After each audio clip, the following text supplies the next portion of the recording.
Welcome back. It's time for business news now. So with that, our friend Mike Epple standing by, as always, same place, same time. Good morning to you, Mike.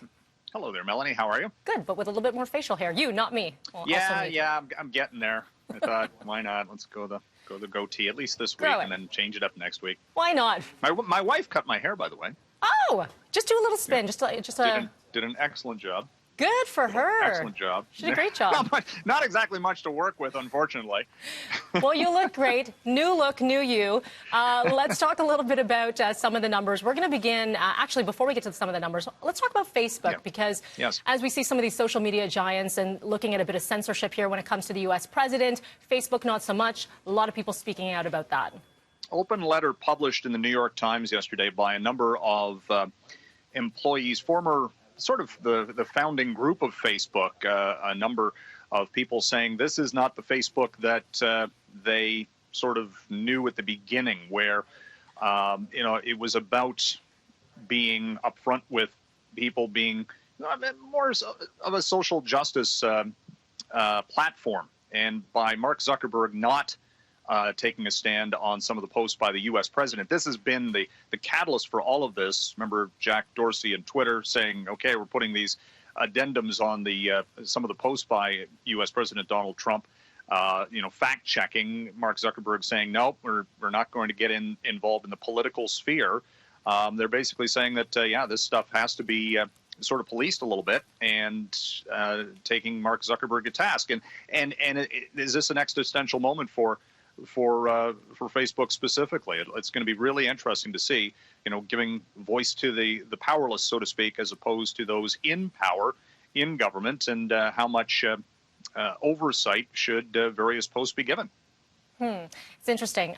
Mike, I want to ask you this. Are you a Costco member?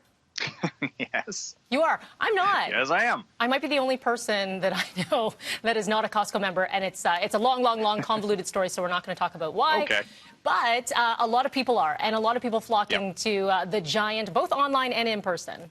Yeah, the numbers for Costco for the month of May specifically quite remarkable, considering their online orders compared to a year ago doubled.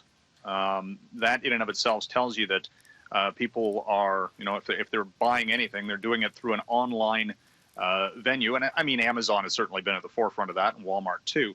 But same-store sales up by 7.5%, and that indicates, indicates that people were, again, getting into line, wearing masks, and going through the maze that can be Costco on certain days.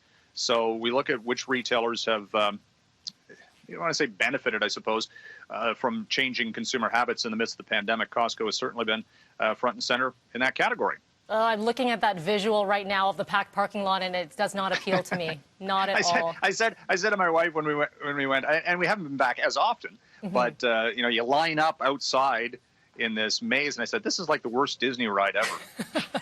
You don't even get to put your hands up or anything. Nothing fun like that. No, not at all.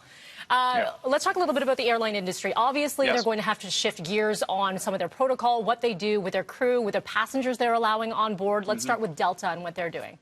60% capacity until September. So they're trying to keep people as away from each other on the planes as possible. So the middle seats won't be occupied unless it's with a direct family member. And this is the challenge, though, for the airline industry. They're not making money at 60%. They can't. It's been all about the planes being filled, right? To actually, and that's why prices, you could fly someplace, for maybe $300 round trip. I mean, of course, in the United States, it's different than here in Canada. But at the same time, this is the challenge the entire industry faces. Air Canada and the other Canadian airlines today, the crews have to wear masks. It's now regulation, except for the pilots, I understand.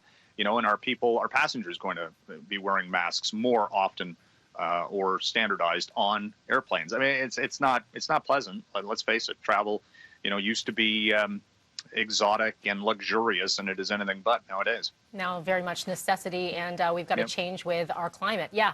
All right, Mike, we've run out of time, unfortunately. Okay. All the chat about the hair ate it up, so we'll talk again tomorrow. So little hair and so little time. That's it. Take care. We'll talk to you then. Thank you.